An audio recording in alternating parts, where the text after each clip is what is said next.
Bismillahirrahmanirrahim. Assalamualaikum warahmatullahi wabarakatuh. Selamat pagi anak-anakku. Selamat bertemu kembali dalam pelajaran biologi. Kita masuk bab kedua, yaitu keanekaragaman hayati. Setelah kita belajar ruang lingkup biologi. Baik, kita lanjutkan ya. Sebelum kita masuk pelajaran, kita berdoa menurut agama dan kepercayaan masing-masing. Berdoa mulai. Selesai. Baik, kita lanjutkan. Yang pertama adalah tujuan pembelajaran dari keanekaragaman hayati. Setelah mempelajari keanekaragaman hayati, diharapkan siswa mampu yang pertama menganalisis data hasil observasi berbagai tingkat keanekaragaman hayati, yaitu jenis, gen, dan ekosistem.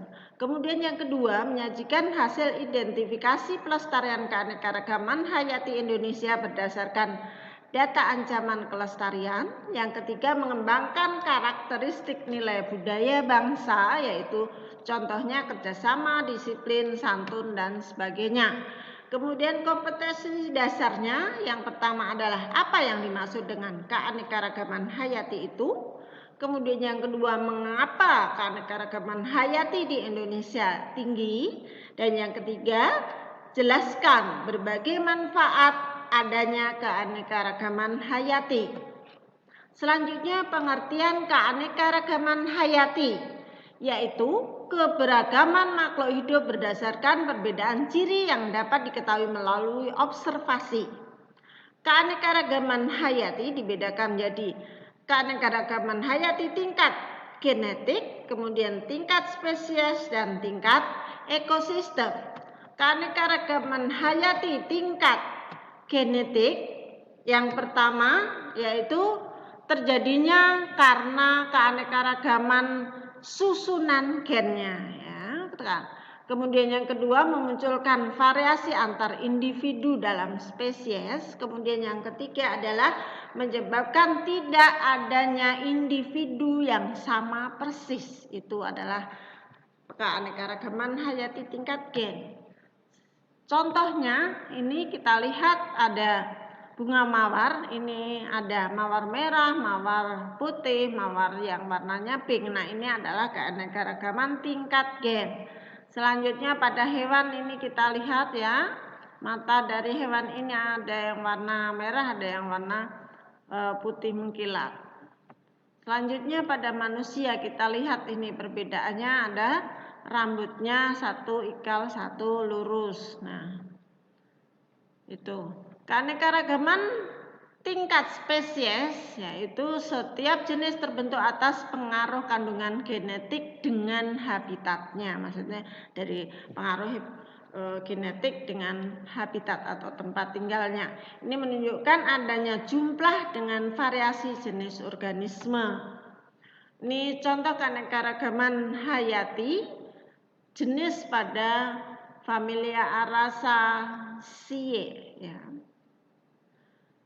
Yang pertama, keempat tumbuhan ini dibedakan atau menempati habitat yang berbeda. Contohnya aren, Arenga pinnata, itu di pegunungan tempat hidupnya. Kelapa, Cocos nucifera di pantai. Pinang, Arenga catechu di tempat kering. Dan nipah-nipah fruticas ada di tempat basah. Jadi keempat tumbuhan ini habitatnya berbeda. Kemudian keanekaragaman tingkat ekosistem yang pertama menggambarkan jenis populasi organisme dalam suatu wilayah, ditunjukkan dengan adanya perbedaan faktor abiotik dan kemudian ditunjukkan dengan adanya perbedaan komposisi jenis populasi organisme.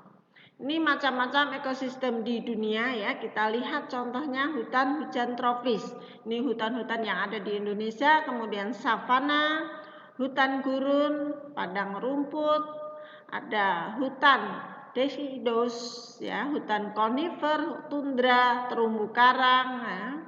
Itu. Manfaat keanekaragaman hayati itu apa? Yang pertama adalah sebagai sumber plasma nuktah ya.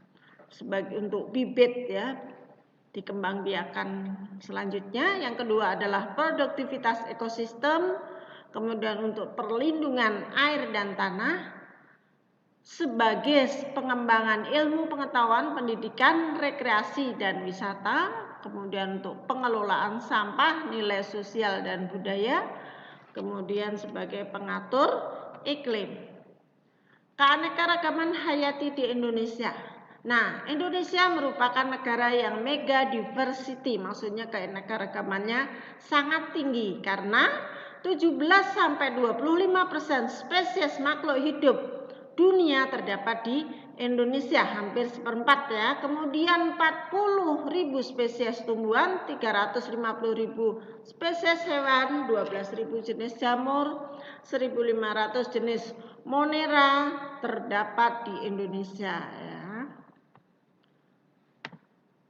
Ini adalah jumlah spesies yang ada di Indonesia dibandingkan dengan jumlah spesies dunia ya, yang sangat tinggi ya, hampir 30%. Selanjutnya, aktivitas manusia yang mempengaruhi keanekaragaman hayati, yaitu yang pertama adalah aktivitas yang menurunkan keanekaragaman hayati, yaitu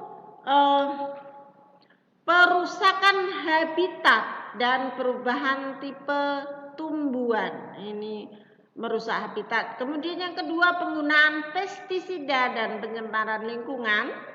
Kemudian penebangan dan pembukaan hutan. Selanjutnya pemanfaatan sumber daya alam hayati yang berlebihan. Kemudian pertambangan dan pemburuan liar. Selanjutnya aktivitas yang untuk melestarikan keanekaragaman hayati, yang pertama adalah pembiakan in situ, yaitu pembiakan makhluk hidup langka dalam habitat aslinya ya. Contohnya misalnya cagar alam. Kemudian pembiakan ex situ, yaitu pembiakan makhluk hidup langka di luar habitat aslinya, misalnya penangkaran hewan pada kebun binatang. Kemudian klasifikasi makhluk hidup, yaitu pengelompokan makhluk hidup ke dalam tingkatan tertentu berdasarkan kesamaan karakter yang dapat diamati, antara lain morfologi, sifat genetik, tingkah laku, dan sebagainya. Kemudian tujuan klasifikasi itu untuk apa? Menyederhanakan makhluk hidup yang sangat beraneka ragam.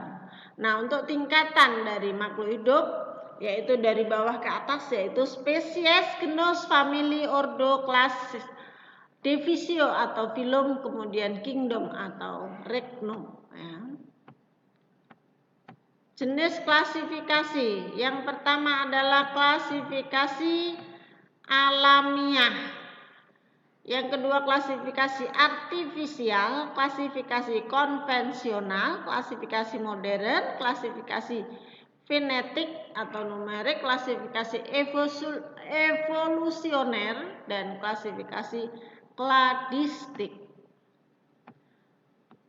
Kemudian di dalam sistem kingdom makhluk hidup ini ada pembagiannya, yaitu sistem 2 kingdom makhluk hidup dibedakan menjadi plantae dan animalia.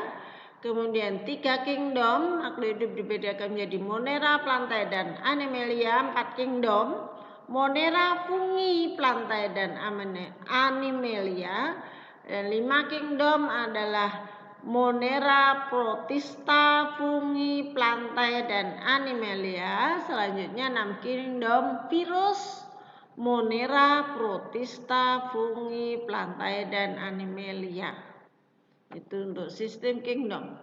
Kemudian penamaan makhluk hidup, penamaan ilmiah dengan istilah binomial nomenklatur.